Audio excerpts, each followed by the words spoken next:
हे hello everyone, welcome back to my channel P and Priyanka's world. तर मैत्रिणींनो, खूप दिवसानंतर मी डेली जे व्लॉग्स आहेत ते शूट करते आहे.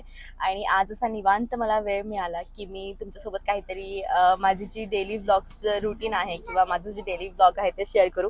भरपूर अशा मैत्रिणींची पण इच्छा होती की ॲक्च्युली तुझं लाईफमध्ये तू मुलांना, त्याच्यानंतर तुझ्या ज्या ट्रिप तू करते त्यांना, किंवा मग इंदौर जवळ काय गोष्टी आहेत त्यांना तू सगळ्यांना कसं मॅनेज करते, किंवा कुठले कुठले छान ठिकाणं आहेत. बरेचसे जे माझे फॉलोअर्स आहेत जे मला इंदौरला भेटायला येतात, त्यांचं देखील नेहमी फ्रिक्वेंटली हा प्रश्न मला कायम असतो की प्रियांका, असे कोणते प्लेसेस आहेत इंदौरच्या नियर बाय जे आम्ही फिरू शकतो, कारण इतक्या लांब आलोय तर नक्कीच काहीतरी छान एक्सप्लोअर करून जावं असं प्रत्येकाला वाटतं.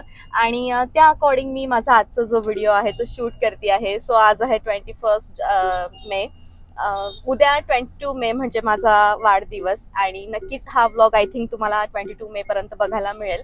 तर 22 मेला माझा वाढदिवस असतो, आणि त्यामुळे एकतर दुकानातली रश भयंकर होती जेव्हा ही समर कलेक्शन येतं, किंवा उन्हाळ्याच्या सुट्ट्या लागतात तेव्हा भरपूर सगळे असे जे फॉलोअर्स असतात ते बाहेर गावून मोस्टली या पिरियडमध्ये येतात.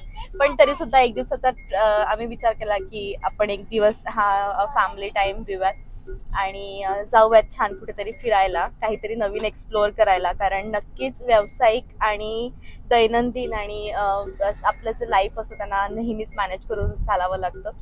सो इंदौरच्या जवळ भोपाळ हायवेवर एक छान रिसॉर्ट आहे निलया म्हणून, आणि आम्ही सगळेजण आता तिथं चाललेलो आहोत. कारण बर्थडे सेलिब्रेशन असतं. खरं बर्थडेचा केक वगैरे कट करणं मला इतकं हे नाही होत, पण मुलांसोबत त्या गोष्टी जगायला मिळत आहेत ते खूप छान आहे.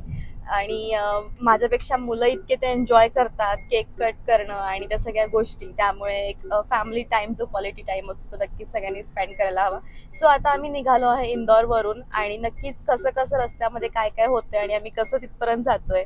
अगदी जवळ आहे, 2 तासाचं अंतर आहे इंदौर पासून. तर सगळ्या गोष्टी तुमच्यासोबत मी शेअर करेल. So please stay tune.